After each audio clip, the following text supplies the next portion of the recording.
profile on Snapchat? Step-by-step guide. Script, want to create a public profile on Snapchat so more people can discover you? Here's the quick method. Here's requirements.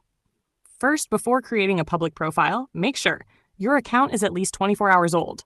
You are 18 years or older. You follow Snapchat community guidelines. Step 1. Open Snapchat profile. Open Snapchat. Tap your Bitmoji/profile icon in the top left. Step 2. Find Public Profile option. Scroll down to the Public Profile section.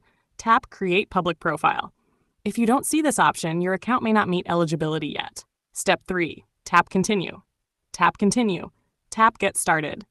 Confirm by tapping Create. Your public profile will be created instantly. Step 4. Customize your public profile. Add a profile photo. Write a short bio. Add public stories or highlights. This helps more people discover your content.